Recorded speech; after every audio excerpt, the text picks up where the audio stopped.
ici, on dessine un autel à Dieu.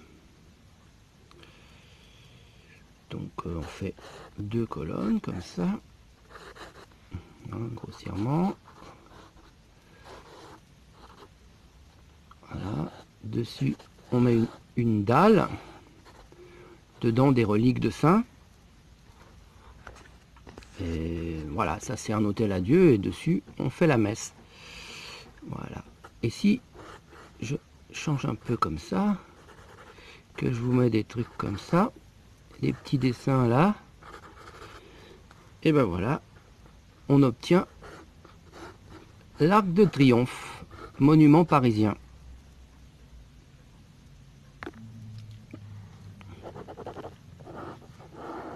Voilà. Donc l'Arc de Triomphe, en fait, c'est un immense autel à Lucifer. À l'intérieur, ici, il y a des reliques ésotériques, hein, des trucs, des offrandes à Satan. Je ne sais plus exactement ce que c'est, j'avais lu ça quelque part. Et même là, comme toute offrande à Dieu, là, il y a une offrande à Satan, la flamme du soldat inconnu, là, qui se situe en dessous de l'Arc de Triomphe, signifie en fait la chair à canon qu'on a offert à la guerre 14-18 en offrande à Lucifer, parce que les pauvres ils sont pas morts pour la République, on leur pardonne, ils savaient pas, et ceux qui savaient on les a fusillés, ceux qui refusaient de partir, voilà. Voilà ce que signifie ce monument de Paris. Donc les gilets jaunes, quand vous faites des marches jusqu'à l'Arc de Triomphe, voilà la symbolique de l'Arc de Triomphe. Donc c'est pas du tout une bonne chose. L'Arc de Triomphe n'a rien à voir avec la patrie française. Donc mes qualités de dessinateur laissant à désirer. Donc ça, hein, c'est un immense sarcophage en fait qu'il y a sur l'autel. Hein. Vous avez l'autel, bon un peu plus haut, bon j'ai dessiné comme ça pour que ça rentre dans l'image, mais si vous regardez sur l'Arc de Triomphe, voilà, ce qu'il y a au-dessus c'est un sarcophage, comme un cercueil quoi. C'est une offrande donc à Lucifer. Toujours selon le même principe, tu fais un autel, donc avec les 2 piliers, comme ça, voilà. Tu mets une dalle qui fait l'autel pour Dieu, hein, enfin un autel pour Dieu ça peut se faire comme ça, voilà. On a donc l'autel. Donc ici il y a des offrandes, et sur cet autel je mets une immense pyramide, comme ceci. Voilà. Voilà. Et ça vous fait pas penser à quelque chose? Voilà, la tour Eiffel. Ici, vous allez voir, il y a tous les noms, toujours pareil, l'offrande à Lucifer, de ceux qui ont bâti la tour Eiffel, qui sont tous francs-maçons, ils sont tous écrits là. Voilà. Dessus, il y a la pyramide. Hein. Bon, ça, je vous fais pas un dessin. La pyramide, vous savez ce que ça veut dire. Le 2e étage, je ne sais plus la signification. Ça doit être un rapport avec les grades. Et tout en haut, il y a une antenne. Hein. Autrefois, bon, bah, c'est avec ces ondes-là que on émettait, maintenant ça a changé, mais c'est toujours le même principe de conditionner les gens par l'image. Donc là, on a la représentation d'une société luciférienne, parfaite, on va dire, hein, avec à sa base les maçons qui ont construit le truc, et l'offrande luciférienne en forme de pyramide, hein, sur le... Voilà, sur la dalle d'offrande, avec tout en haut le système de domination qui est la télévision, ou le conditionnement par les ondes. Que maintenant ça soit par le câble, ça ne change rien. Le fait c'est que l'image conditionne les petits moutons qui se trouvent en bas. Donc il faut savoir donc que la tour Eiffel est un monument maçonnique, hein, construit par des francs-maçons donc, et à l'époque ça avait été construit en rivalité avec le Sacré-Cœur de Jésus, la basilique. Une cathédrale, oui c'est une basilique, ils voulaient quelque chose de plus haut, par péché d'orgueil, plus haut que la basilique du Sacré-Cœur de Paris, donc ils ont bâti cette maudite tour Eiffel. Voilà. Dernier monument, je vous mettrai des liens de bouquins en dessous, et puis aussi des photos, parce que bon, pour le droit d'auteur, j'ai pas le droit de vous les mettre sur la vidéo, mais je peux les mettre dans les liens. Donc là, ça par exemple, c'est à la Fnac Montparnasse. Si vous rentrez, vous allez à la Fnac Montparnasse, vous avez une immense colonne, c'est un bétil je crois, il faudra que je vérifie le nom, ça s'appelle un bétil, comme une colonne romaine. Et tout en haut, comme ça, il y a comme une petite flamme. Donc ça représente...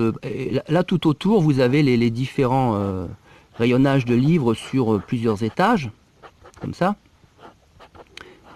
Et tout en haut, donc ça symbolise la flamme au-dessus de la colonne de la connaissance. Hein.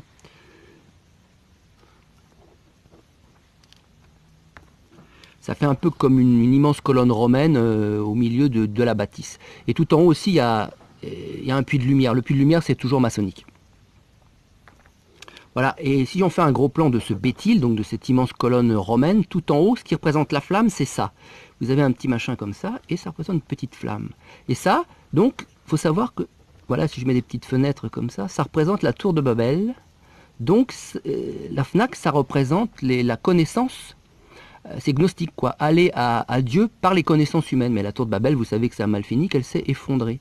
Voilà, donc en fait, tous les livres qui sont vendus à la Fnac, il n'y a rien qui plaît à Dieu dedans. Ce sont des romans ou des choses. Même les Bibles, il n'y a pas la Vulgate. Hein.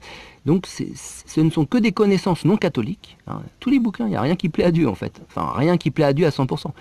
Même des bouquins sur les anges, ils mélangent les bons anges avec les mauvais, sans vous le dire. Hein, les 3 anges, archanges qu'on connaît, c'est Michel, Raphaël et Gabriel. Tous les autres, c'est des noms, ça peut être des bons ou des mauvais anges. Donc faut pas les prier, quoi. Vous allez vous trouver en train de prier un démon. Et donc, voilà, toutes les connaissances qu'on trouve dans les bibliothèques, machin, maintenant, c'est des connaissances gnostiques. Il n'y a rien de catholique, quoi. C'est la tour de Babel, voilà, signifiée par cette flamme qu'il y a en haut de ce béthyle. À la tour Montparnasse aussi, vous verrez, il y a une horloge avec un immense œil comme ça, bon, dedans. Je ne sais pas s'ils ont changé l'architecture. Enfin, en tous les cas, je vous mets un lien dedans aussi. Bon, là, c'est pareil, c'est l'œil d'Horus, l'œil qui voit tout, en haut de la pyramide, c'est pareil. Bon, je vous mets plein de liens dans le descriptif sur tout ce qu'il y a dans le Paris ésotérique. Hein, c'est assez... il y a plein de documents. Vous verrez aussi sur le bâtiment de la CGT. Hein, l'architecture, c'est comme ça. Vous avez une pyramide. Et puis en dessous des glaces comme ça, et une pyramide inversée, une autre pyramide, et voilà, vous verrez les fenêtres, je vous mets aussi les... Donc ça c'est le truc de la CGT, je crois, enfin je ne sais plus exactement, vous allez voir dans le lien.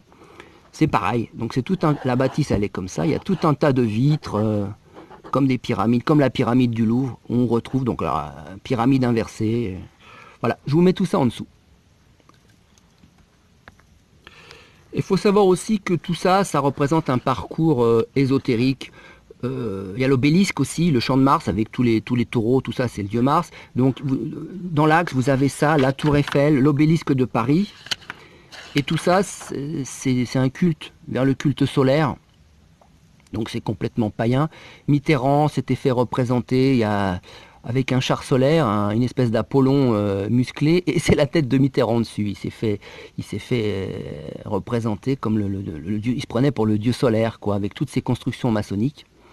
Et tout ça, l'obélisque, comme les cadrans, ça fait comme un cadran solaire, un immense cadran solaire vu de haut, c'est une initiation maçonnique au culte solaire et à la domination vers le soleil, vers la domination mondiale, le nouvel ordre mondial.